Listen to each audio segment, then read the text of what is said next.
After defeating Jean, Noir set out for his next destination. He left for the domain of Violet, and she was also a primordial demon. But she didn't like his attitude and refused at first, so Noir told her that he would guarantee her a new vessel that would be strong enough for her to inhabit in order to leave the demon realm.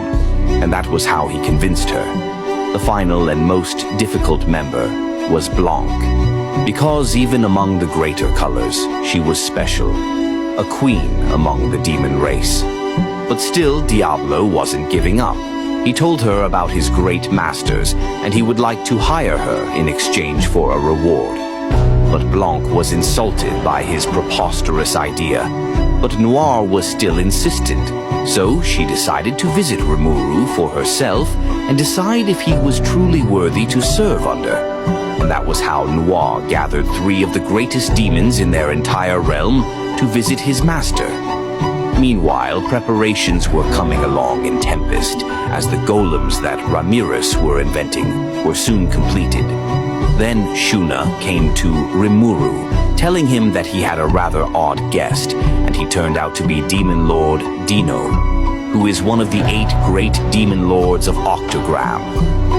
Dino coming to visit Rimuru was really a shock to him, seeing as they both haven't ever spoken to each other before now. Rimuru asked him of his reasons for visiting Tempest, but he was hesitant to tell him the truth. All he said was that he was just checking up on him. But Rimuru wasn't still convinced as he insisted.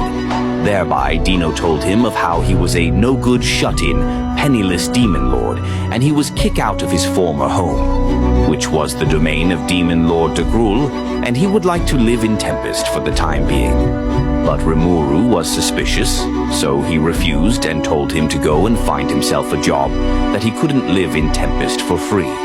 But Dino wasn't the kind of demon lords that would ever get a job, so he gave Rimuru a letter directly from Guy Crimson himself. The letter stated that Rimuru should take care of Dino, but Rimuru was furious, seeing as how that stuck him with the lazy bum of Demon Lord. But he agreed, as this will now make Guy Crimson owe him a favor in the future.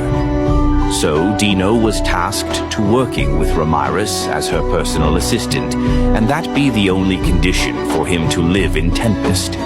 Later on, Veldora came up with a request for Rimuru. He too would also like an assistant, and he already has a candidate to fulfill the role. The candidate was none other than Ifrit, the spirit of flames. Rimuru was hesitant to releasing Ifrit due to the bad experience he had with Shizu, but Veldora assured him that he would be his responsibility to put Ifrit in check. So he agreed. Ifrit was successfully transferred to a pseudo-vessel in which he inhabited one of Ramirez's golems, and due to the massive amount of energy Veldora poured to Vessel, he evolved even further, and so did his appearance, which turned him into a woman. With Ifrit's new appearance, Rimuru asked her if she harbored any hatred towards him for killing her, but she assured him that it was all in the past, and the sole purpose of her existence was to serve Veldora as he personally subordinate. Veldora also proceeded to giving her a name called Charis, and she evolved even further.